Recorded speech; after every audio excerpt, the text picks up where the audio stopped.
খুলনা নগরীর south central রোডের short circuit থেকে অগ্নিকাণ্ডের ঘটনাস্থল পরিদর্শন করেন ও ক্ষতিগ্রস্ত পরিবারদের সাথে কথা বলে সহায়তার আশ্বাস প্রদান করেন সংসদ সদস্য শেখ জাহাঙ্গীর হোসেন হেলাল। আপনারা দেখবেন আমাদের নিজস্ব প্রতিবেদকের পাঠানো ভিডিও তথ্যচিত্রে বিস্তারিত। খুলনা নগরীর সাউথ সেন্ট্রাল রোডের শর্ট সার্কিট থেকে অগ্নিকাণ্ডের ঘটনাস্থল পরিদর্শন করেন ও ক্ষতিগ্রস্ত পরিবারদের সাথে কথা বলে সহায়তার আশ্বাস প্রদান করেন সংসদ সদস্য শেখ জাহাঙ্গীর হোসেন হেলাল ৩রা এপ্রিল সকাল ১০টায়। প্রসঙ্গত, নগরীর সেন্ট্রাল রোড শাহী জামি মসজিদের দক্ষিণ পাশে ৪টি ঘর আগুনে পুড়ে ৩ লাখাধিক টাকার ক্ষতিগ্রস্ত হয়েছে গতকাল ২ এপ্রিল দুপুর ১টায়। পরিদর্শনের সময় উপস্থিত ছিলেন খুলনা নাগরিক সমাজের সদস্য সচিব অ্যাডভোকেট মোহাম্মদ বাবুল হাওলাদার, নিরাপদ খুলনা চাই সামাজিক সংগঠনের সভাপতি সরদার বাদশাহ, সাধারণ সম্পাদক শেখ মোহাম্মদ দেলোয়ার হোসেন, উপদেষ্টা মনোয়ার হোসেন লাবলু চূন্য খন্দকার, নাগরিক নেতা মিজানুর রহমান বাবলু, বাংলাদেশ জামায়াত ইসলামী ২৩ ওয়ার্ডের সভাপতি হুমায়ুন আহমেদ, মোহাম্মদ সেলিম, কামাল হোসেন, রতন, মুজাফফর হোসেন, জামায়াত ইসলামের মহানগরীর নেতাকর্মীবৃন্দ সহ আরও অনেকে।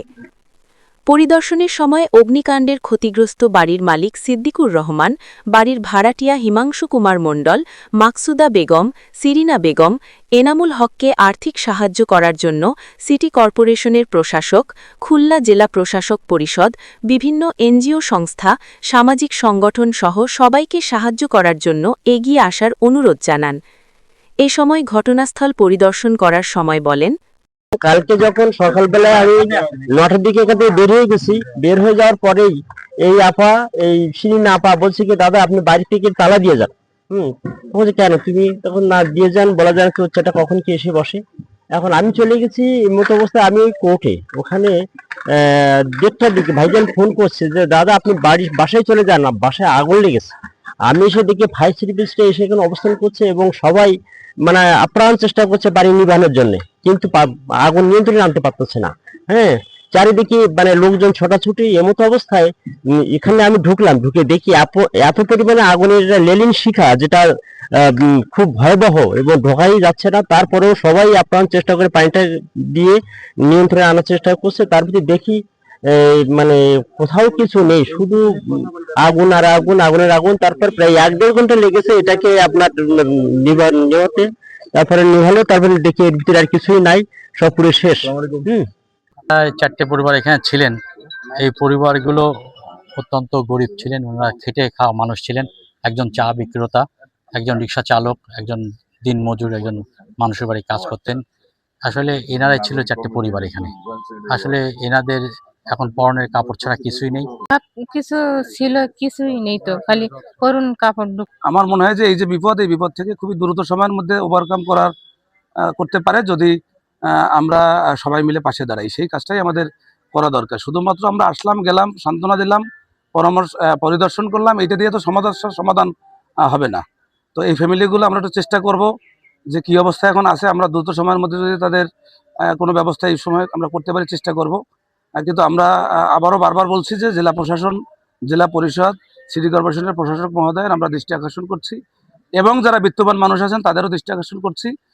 মানুষের জন্য এই বিপদগ্রস্ত পরিবারগুলোর পাশে আমাদের খুব দ্রুত সময়ের মধ্যে দাঁড়ানো দরকার। আসলে আমি আপনাদের সবার উদ্দেশ্যে বলবো, এখানে ৪টে পরিবার, এরা ভাড়া থাকে, এরা নিঃস্ব হয়ে গেছে। আমি বিত্তমান আছেন এবং যারা খুলনা শহরের নাগরিক মানে সামাজিক সংগঠন যারা আছেন, তাদের প্রচেষ্টায় সবাইকে বলবো এই ৪টি পরিবারকে দাঁড় করার জন্য আমি আপনাদের প্রতি আহ্বান জানাবো। এই প্রক্রিয়া তো বহমান, নিয়তির নির্মম বাস্তবতা আমরা স্বীকার করে নিয়েছি। রাষ্ট্রের পক্ষ থেকে যে দায়িত্ব কর্তব্যবোধ আছে, আমরা খুলনা সচেতন নাগরিক মানুষ, আমরা আমাদের সাধ্য মোতাবেক চেষ্টা করে এদের পাশে দাঁড়াতে হবে। এই ক্ষতিগ্রস্ত মানুষদের পাশে দাঁড়াতে পারলে এরা পুনরুজ্জীবন খুঁজে পাবে, অন্যথায় এদের বেঁচে থাকা অনিশ্চিত হয়ে দাঁড়াবে। এই আগুন দুর্ঘটনা ঘটে, তো সেখানে সে সান্ত্বনা দেওয়ার মতো কোনো বিষয় থাকে না। আসলে সান্ত্বনা চুরি হলে বলা যায় যে কিছু থাকে, পানি উঠলে সেখানে ভিজে পানি নেমে যায়, জিনিসপত্র থাকে হয়তো ভিজে যায়, কিন্তু আগুনে পড়ে এমন একটা জিনিস যে কোনো কিছু থাকে না, একদম শেষ।